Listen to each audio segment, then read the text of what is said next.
नमस्कार दोस्तों, जय हिंद। स्वागत है आप सभी का यूपी रेगुलर क्लासेस के इस ऑनलाइन प्लेटफॉर्म पे। और अगर आप तैयारी कर रहे हो यूपी पीएससी आरओ के एग्जाम की, जो कि बहुत ही जल्द होने वाला है, तो उसके संबंध में हम लोगों ने practice session, daily practice session already start कर दिया है।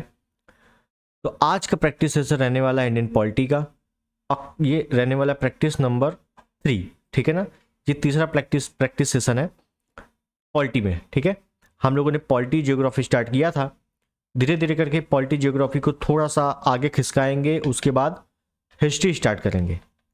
ठीक है, फिर साइंस स्टार्ट करेंगे। तो इसी प्रकार से एग्जाम तक सब कुछ कंप्लीट हो जाएगा। रिवीजन भी हो रहा है धीरे धीरे, जो मॉडर्न हिस्ट्री का रिवीजन आप लोग कर रहे होगे, देखते रहना उसको। जियोग्राफी के भी इंपॉर्टेंट वीडियोस जो थियोरिकल होने चाहिए वो मैं आपको प्रोवाइड कर रहा हूँ। ठीक है, तो चलिए शुरुआत करते हैं पॉलिटी का प्रैक्टिस सेशन। आज के प्रश्न बहुत ही अच्छे खासे हैं, बहुत ही अच्छे प्रश्न हैं। हर टाइप के क्वेश्चन आज इस सेशन में आपको मिलेंगे। क्लियर है? एक्सप्लेनेशन सबसे ज़्यादा जरूरी है। क्वेश्चन आंसर हर जगह मिल जाएगा, लेकिन एक्सप्लेनेशन वेरी इंपॉर्टेंट। ठीक, तो चलिए शुरुआत करते हैं सेशन की। उससे पहले चैनल पर नए हैं, सब्सक्राइब, वीडियो को लाइक और शेयर जरूर कर देना। तो पहला प्रश्न आपके स्क्रीन पर ये रहा। अच्छा प्रश्न है।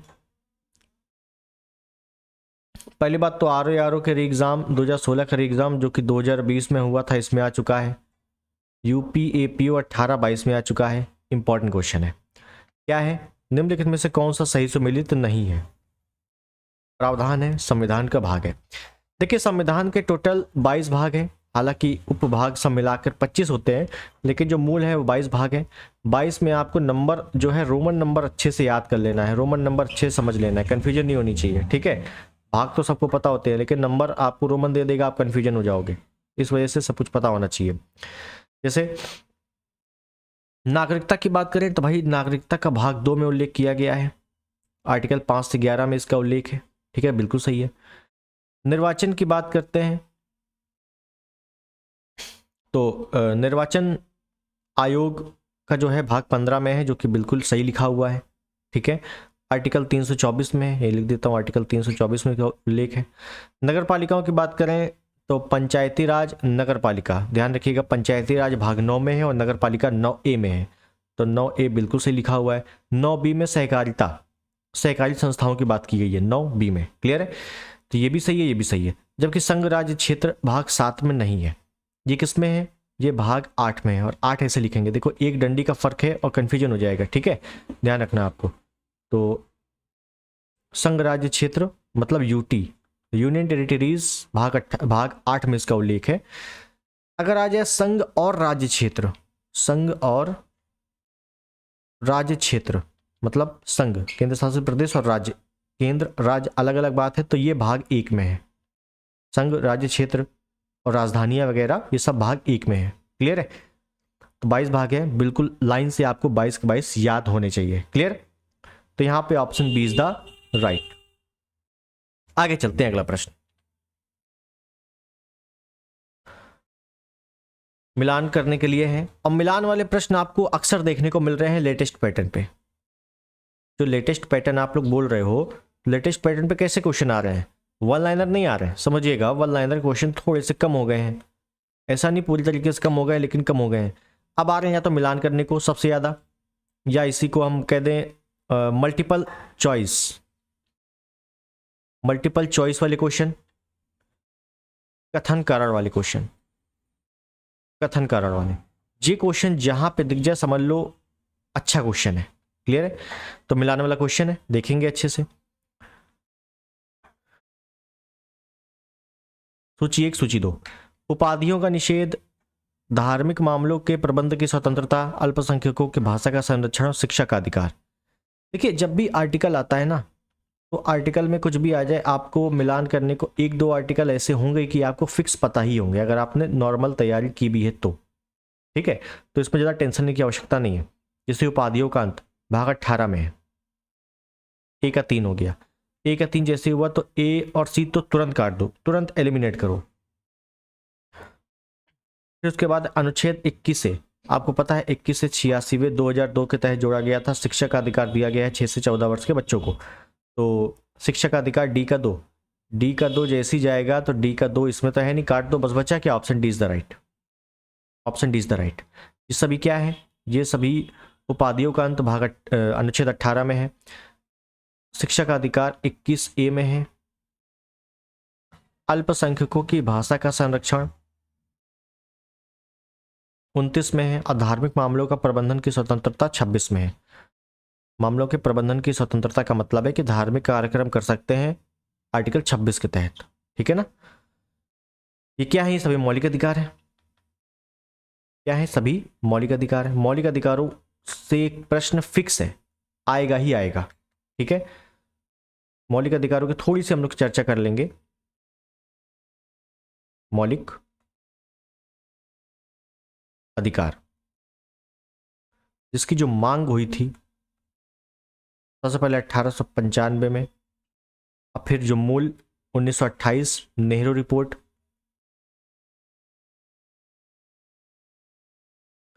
1931 का जो कराची अधिवेशन, जिस मैंने यहाँ पर ऑलरेडी करवा दिया है डिटेल में, इन सभी में मूल अधिकारों की बात की गई थी। मौलिक अधिकार वर्तमान में 6 हैं। बेसिक पॉइंट है वो बात कर रहा हूँ, ठीक है ना। वर्तमान में 6 है। पहले 7 थे, एक माइनस हो गया। ये कौन सा था? ये 44वां 1978 के तहत संपत्ति का अधिकार।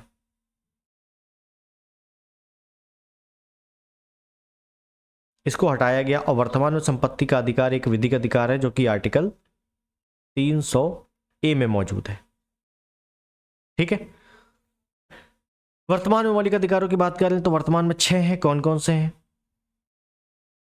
समता का अधिकार, स्वतंत्रता का अधिकार, शोषण के विरुद्ध अधिकार,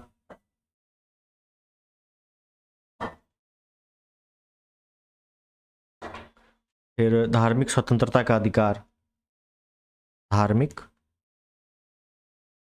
स्वतंत्रता का अधिकार, और सांस्कृतिक शिक्षा का अधिकार,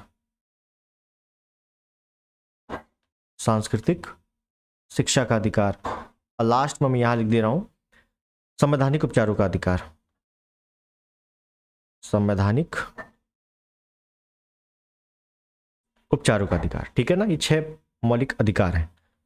14 से 18, 19 से 22, 23, 24, 25 से 28, 29, 30, और ये संपत्ति का अधिकार जो है ना, ये पहले आर्टिकल 31 में था और इसी को हटा के भेज दिया गया। तो 31 तो खाली है, हटा दो, और आर्टिकल 32, ठीक है। सबसे पहले तो आपको यही पूछ लेगा, नॉर्मल सा आपको याद रखना है। क्लियर है? तो यहां तक इतना ही बात करते हैं, आगे चलते हैं अगले प्रश्न में। तो यहां पे ऑप्शन डी वाला बिल्कुल सही है। भारतीय संघ के निम्न राज्यों के सृजन अथवा उन्हें पूर्ण राज्य का दर्जा दिए जाने का सही कालक्रम क्या है? Very important, very important. कि भाई देखो, जो राज्य हैं उनका सृजन किया गया, उन्हें पूर्ण राज्य का दर्जा कब मिला, ठीक है ना। कई सारे राज्य थे, तो उनका क्रम बताना है। सबसे इंपॉर्टेंट ये क्रम बताना है आपको। चलो ये तो पता होगा, चलो ये कब हुआ वो कब हुआ, लेकिन 2-3 का गड़बड़ा गया तो वहां पे आप बता नहीं पाओगे, ठीक है। तो यहाँ पे समझना है थोड़ा सा, इसमें हम लोग डिटेल में बात करते हैं। पहले क्वेश्चन का आंसर देख लेते हैं, उसके बाद बात करेंगे इस पर। देखिए, सबसे पहले अगर बात की जाती है निम्नलिखित में से, तो आंध्र प्रदेश, आपको पता है 1 अक्टूबर 1953 को इसको भाषाई आधार पर पहला राज्य घोषित किया गया था।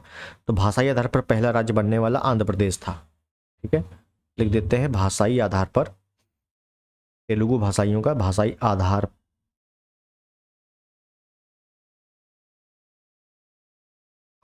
पर पहला राज्य कौन सा था? आंध्र प्रदेश, ठीक है। महाराष्ट्र और गुजरात ये दोनों बने थे 1960 में, अलग हुए थे महाराष्ट्र गुजरात तो 1960 में। हरियाणा बना था 1966 में, हरियाणा पंजाब अलग हुए थे 1966 में। नागालैंड 1963 में, 1963 में, याद रहेगा। तो अब इसमें देख लेते हैं। तो सबसे पहले बना है आंध्र प्रदेश, एक, तो एक इसमें है, इसको हटाओ इसको हटाओ। फिर उसके बाद बना है 60, मतलब 3, ठीक है, एक 3 इसमें एक 3 इसमें, फिर उसके बाद बना है 2, तो बस option is the right, option is the right, इसको हटा दो, ठीक है। तो क्रम याद होना चाहिए।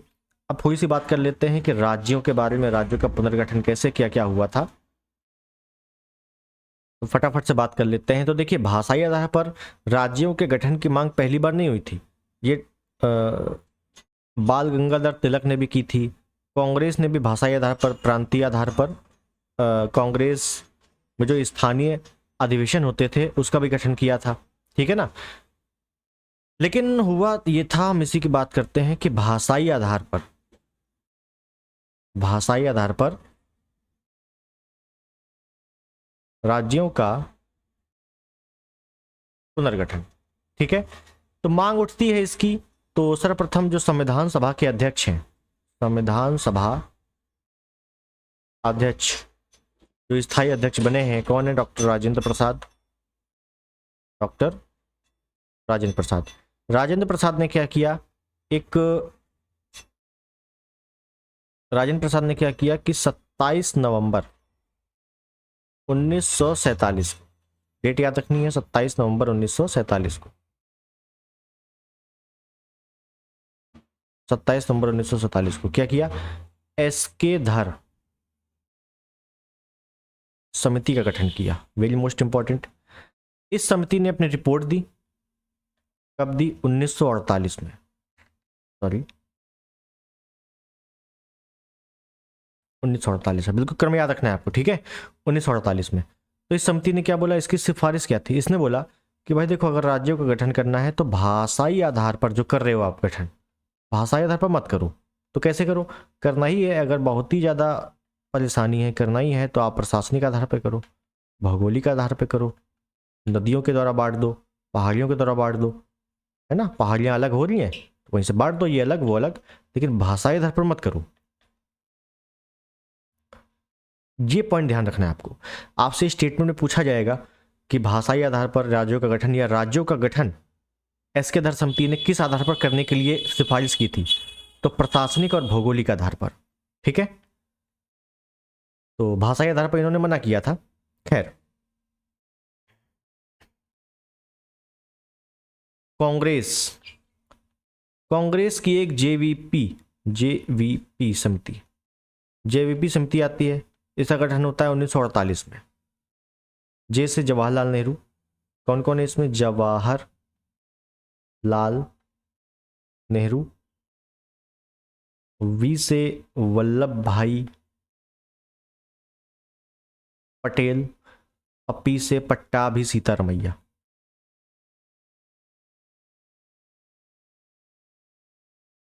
ठीक। तो जेवीपी समिति ने अपनी रिपोर्ट कब दी? इन्होंने अपनी रिपोर्ट दी 1949 में, 1949 में। इस रिपोर्ट में भी कहा क्या क्या कहा गया कि हाँ भाई, भाषा के आधार पर राज्यों का जो बंटवारा करोगे आप, ये गड़बड़ है, भाषा के आधार पर मत करो, प्रशासनिक और भौगोलिक आधार पर करो, जैसे कि एसके धर समिति कह रही है। तो लेकिन लोगों में क्या था कि भाई भाषाई आधार पर होना चाहिए, जो स्थानीय लोग थे, ठीक है, मामला गड़बड़ हो गया कि 2-3 समितियां आ गई और लगातार क्या हो गया, फेल हो गया, भाषाई आधार पर नहीं होगा। तेलुगु भाषाइयों में एक जो नेता थे, कौन थे? पोल्टू, पोल्टू है, पोट्टू है, पोल्टू, श्री रामालू, ये अनशन पर बैठ गए कि भाई बन के रहेगा अनशन पर, ठीक है। और 56 दिन बाद इनकी हो गई मृत्यु, मृत्यु हो गई, सरकार के कान खड़े हो गए। और सरकार ने अपनी सरकार बचाने के लिए, ये भी कह सकते हैं कि ज़्यादा दंगा फसाद ना हो, इस वजह से भी क्या किया कि आंध्र प्रदेश को भाषाई आधार पर पहला राज्य घोषित कर दिया। आंध्र प्रदेश को 1 अक्टूबर 1953 को इसको पहले बना दिया, ठीक है। और इसकी उस समय राजधानी क्या थी? यह से पूछा जाता है कि राजधानी क्या थी? कुर्नूल, कुर्नूल, क्लियर। उसके बाद एक समिति का गठन होता है 1953 को। कौन सी समिति है ये? फजल अली आयोग। फजल अली आयोग, इसका गठन होता है। फजल अली आयोग 3 सदस्यीय है। इसमें कौन कौन है? फजल अली एक तो मेन है, KM पडिक्कर,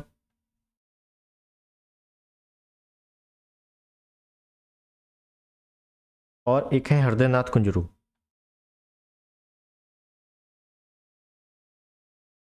ठीक है, इन्होंने अपनी रिपोर्ट दी। अच्छा, वैसे एक चीज बता दूं, इसी आयोग को राज्य पुनर्गठन आयोग भी कहा जाता है। राज्य पुनर्गठन आयोग भी कहा जाता है। ठीक है, इन्होंने अपनी रिपोर्ट देते हैं, ये अपनी रिपोर्ट देते हैं, कब देते हैं? 1955 में। ठीक, और इन्हीं के द्वारा, इसी रिपोर्ट के द्वारा राज्य पुनर्गठन अधिनियम बनाया जाता है। राज्य पुनर्गठन एक्ट बनाया जाता है 1956 को, जो कि बहुत इंपॉर्टेंट है। आपको ध्यान रखना है, राज्य पुनर्गठन आयोग पूछा गया है कि राज्य पुनर्गठन अधिनियम पूछा गया है। राज्य पुनर्गठन अधिनियम 1956 और राज्य पुनर्गठन आयोग 1953। फजल अली आयोग ही राज्य पुनर्गठन आयोग है। इस एक्ट के तहत 14 राज्य और 6 यूटी बनाने का प्रस्ताव मंजूरी दे दी जाती है। ठीक है ना, 14 राज्य 6 यूटी। तो आपसे सिंपल पूछा जाता है, फजल अली आयोग के द्वारा या राज्य पुनर्गठन अधिनियम के द्वारा कितने राज्य और केंद्र शासित प्रदेश बनाने की बात की गई थी? तो 14 और 6। फिर लगातार जितने राज्य हैं वो अलग अलग बने थे। जैसे मैं बात कर लूं, पहला तो ये बन गया आंध्र प्रदेश।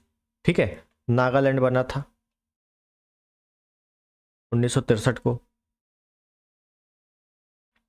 अरुणाचल प्रदेश बना था 1987 को। पंजाब हरियाणा बना था 1966 को। गुजरात महाराष्ट्र बना था 1960 को। ठीक है, तो इस प्रकार से चीज़ें बनी थी। मैं इसकी लिस्ट आपको दे दूंगा, ज़्यादा नहीं है, मैं इसको लिस्ट आपको टेलीग्राम पर दे दूंगा, रट लेना इसको। जिसका प्रोसीजर था ये जरूर याद कर लें। 2 स्लाइड में मैंने आपको ये पूरा एक चैप्टर कवर कर दिया। ठीक, आगे चलते हैं। अगला प्रश्न, निम्न कथनों पर विचार कीजिए और दिए गए कूट की सहायता से बताइए इनमें से कौन सही है। हमें सही बताना है कौन सही है। और लेटेस्ट पैटर्न पे इसी टाइप के क्वेश्चन बन रहे हैं आजकल। ठीक है, बिल्कुल इसी टाइप का प्रश्न आएगा, उसमें 3 स्टेटमेंट आएंगे और उसके फिर ऑप्शन आएंगे, उसके फिर ऑप्शन आएंगे।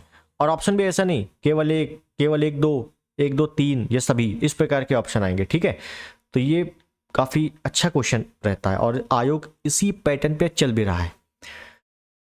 देखिएगा, पढ़ेंगे कि संविधान में यूनियन ऑफ स्टेट शब्द प्रयुक्त हुआ है।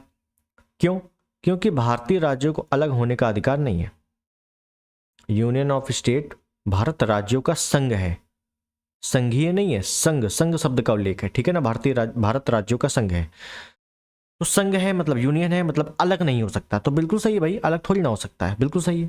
ठीक है, उसके बाद है एसके धर आयोग ने राज्यों के पुनर्गठन हेतु भाषा के आधार की अपेक्षा प्रशासनिक सुविधा को वरीयता दी थी। एसके धर आयोग ने, अभी मैंने आपको एसके धर की पूरी कुंडली बताई है। कहाँ गया एसके धर? ये रही एसके धर। एसके धर मैंने कहा था कि भाषा के आधार पर इन्होंने कहा है गलत, प्रशासनिक और भौगोलिक आधार पर इन्होंने सही कहा है। ठीक है, तो एसके धर आयोग ने राज्य पुनर्गठन हेतु भाषा के आधार की अपेक्षा प्रशासनिक सुविधा को वरीयता दी, बिल्कुल सही है। इन्होंने कहा भाषा के आधार पर मत करो, प्रशासनिक आधार पर कर लो, तो बिल्कुल सही है। उसके बाद है पंडित नेहरू, सरदार पटेल और पट्टाभी सीतारमैया की अध्यक्षता में कांग्रेस कमेटी राज्यों के पुनर्गठन में भाषाई आधार के पक्ष में नहीं थी। देखिएगा क्या लिखा हुआ है, नहीं थी। कौन? पंडित नेहरू, सरदार पटेल, पट्टाभी सीतारमैया की अध्यक्षता में एक कांग्रेस कमेटी बनी थी, वो राज्यों के पुनर्गठन में भाषाई के आधार में पक्ष में नहीं थी। अभी मैंने आपको क्या बताया कि देखो जेवीपी समिति, जवाहरलाल नेहरू, वल्लभ भाई पटेल, पट्टाभी सीतारमैया, इन्होंने भाषा के आधार पर गलत कहा है। तो भाषा के आधार पर इन्होंने नहीं कहा था, इन्होंने कहा था प्रशासनिक करो, भाषा के आधार पर मत करो, तो बिल्कुल सही है। और किसने बनाई थी इस कमेटी को? इस कमेटी का गठन किसने किया था?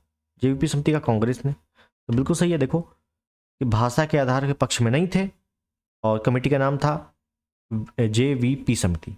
तो ये भी बिल्कुल सही है। अभी मैंने आपको जितना डिटेल बताया है उसी का आगे ऑप्शन बन गया है। ठीक है, तीनों सही है, तो सभी तीनों option D is the right. क्या समस्या है? क्वेश्चन देखने में बड़ा तगड़ा है लेकिन है इजी। आगे चलते हैं। कथन कारण, ये भी प्रश्न आ रहे हैं आजकल।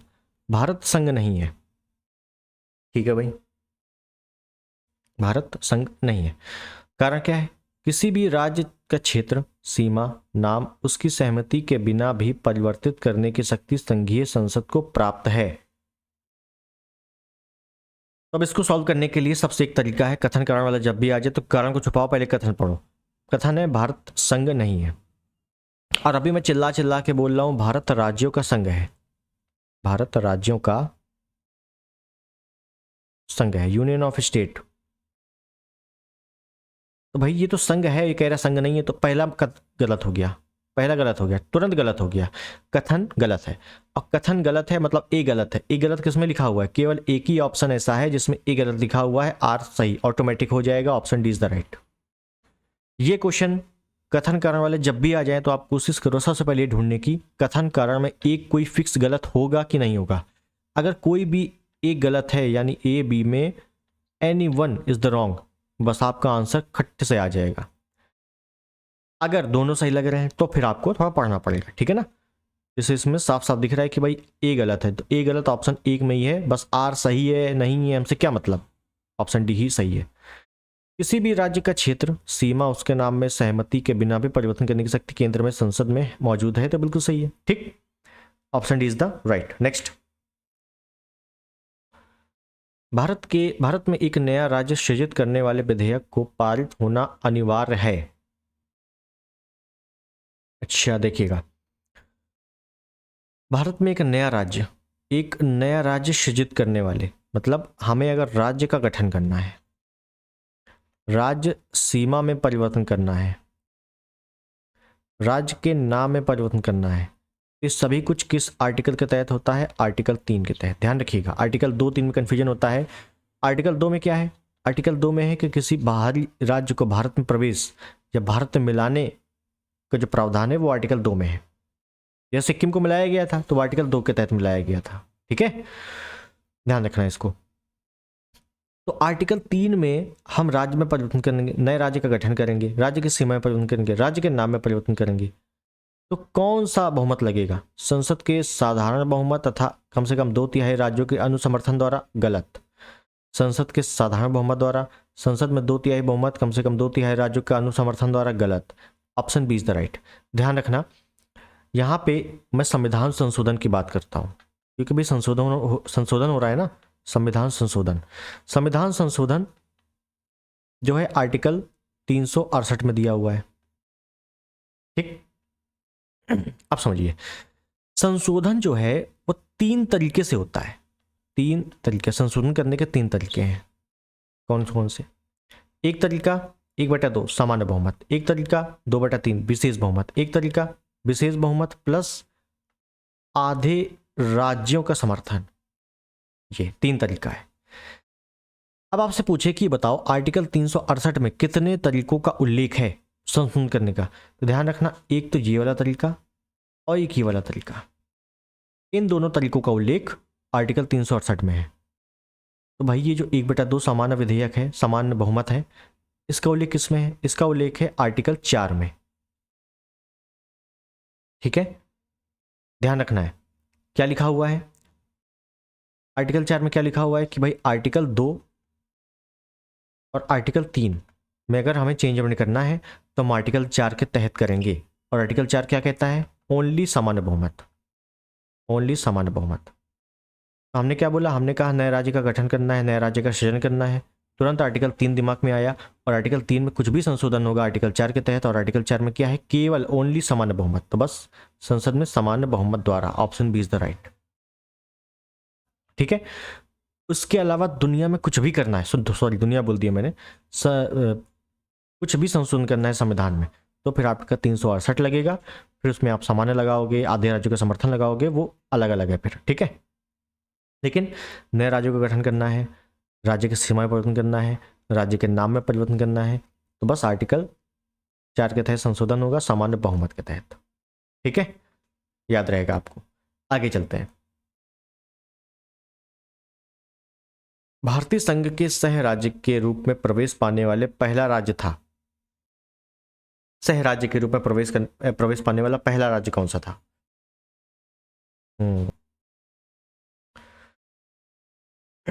देखिए, यहां पे पूर्ण राज्य की बात नहीं है, यहां पे सह राज्य है। एक होता है सह राज्य, एक होता है पूर्ण राज्य।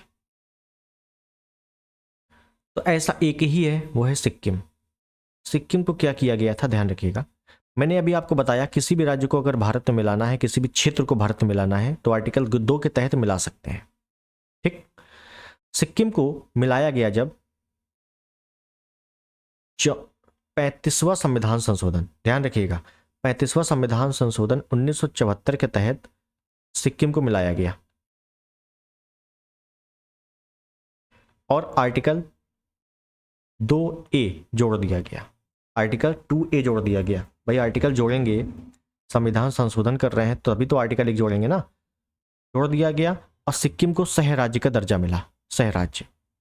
लेकिन अब सिक्किम को पूर्ण राज्य बनाना था, तो हमने एक और संशोधन किया, 36वां 1975 के तहत। और यहां पे क्या हुआ, यहां पे सिक्किम को पूर्ण राज्य का दर्जा मिला, पूर्ण राज्य का दर्जा मिला।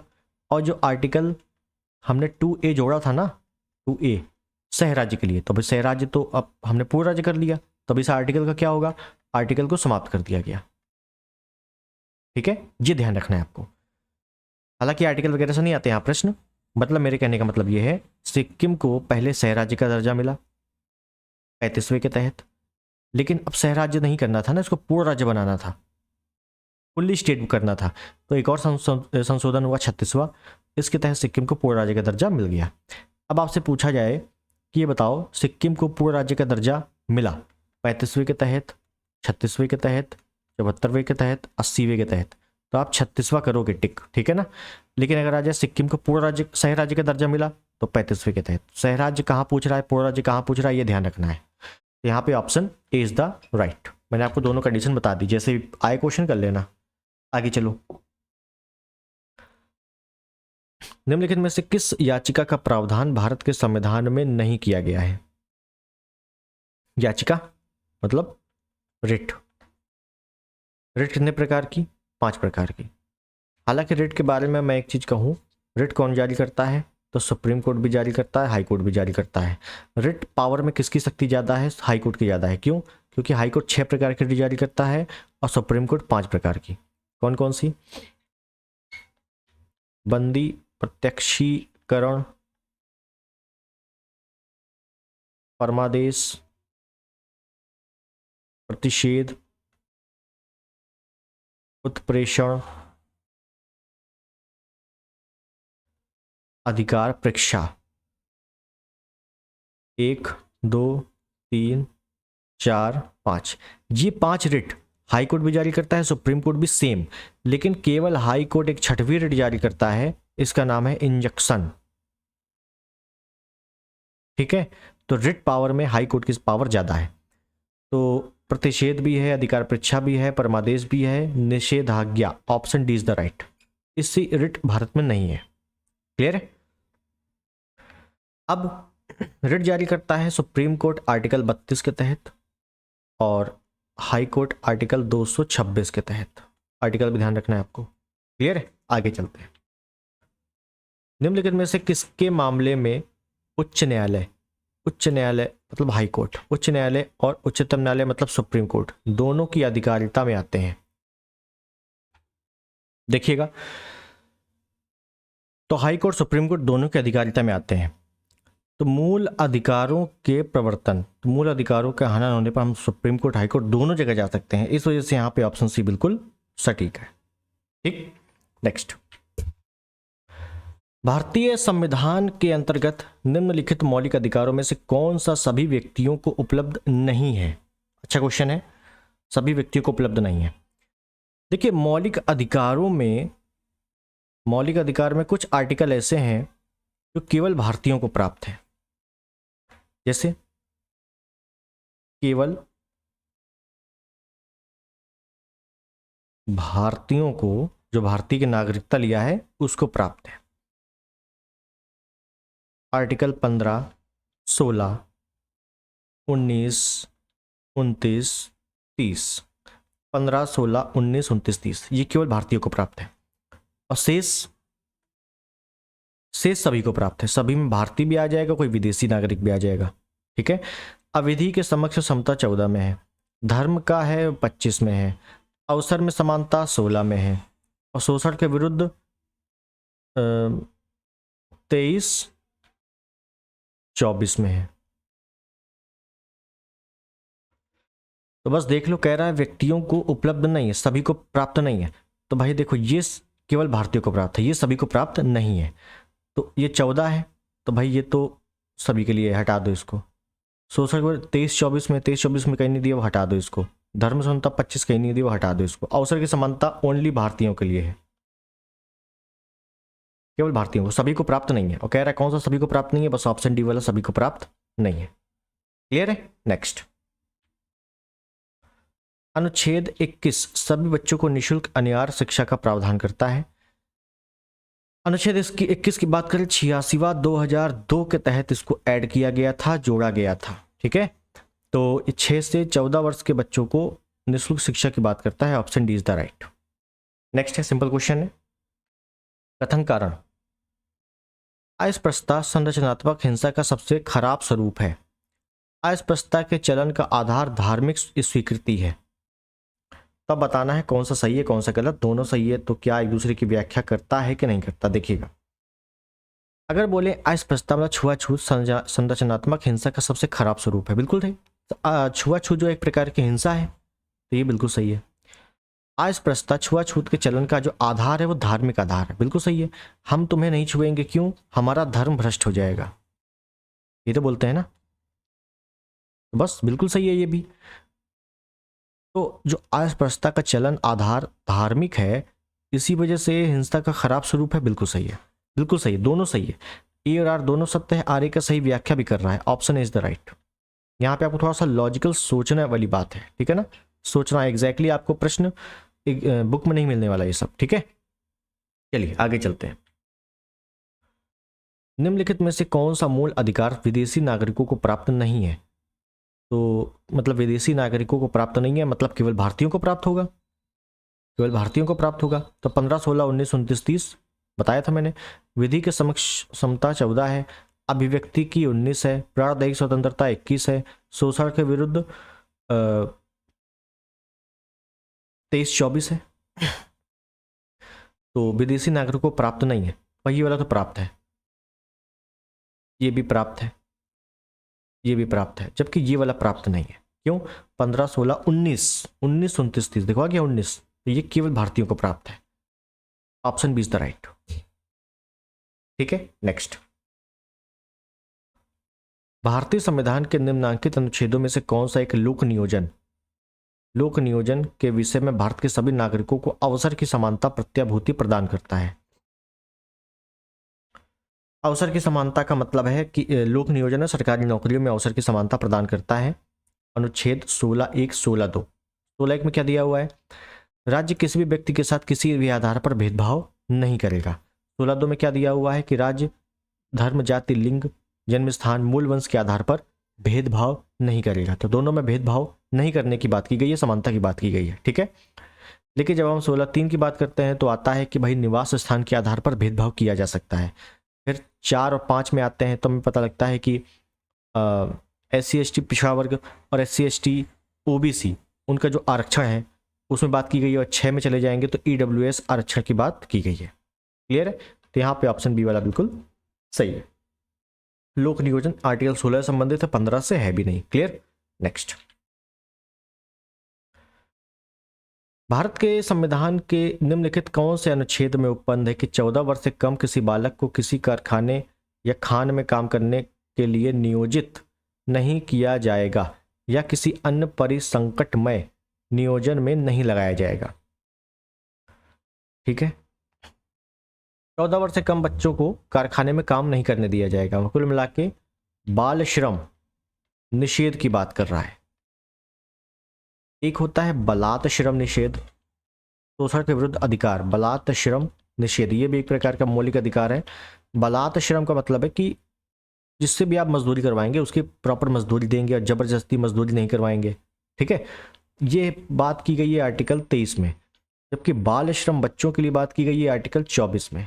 ठीक है, तो आर्टिकल 24 बिल्कुल सटीक है, ऑप्शन इज द राइट। ये हाँ ठीक है, ध्यान रखना है, मौलिक अधिकार है दोनों। नेक्स्ट, वर्तमान समय में भारतीय संविधान के अंतर्गत संपत्ति का अधिकार है। संपत्ति का अधिकार क्या है?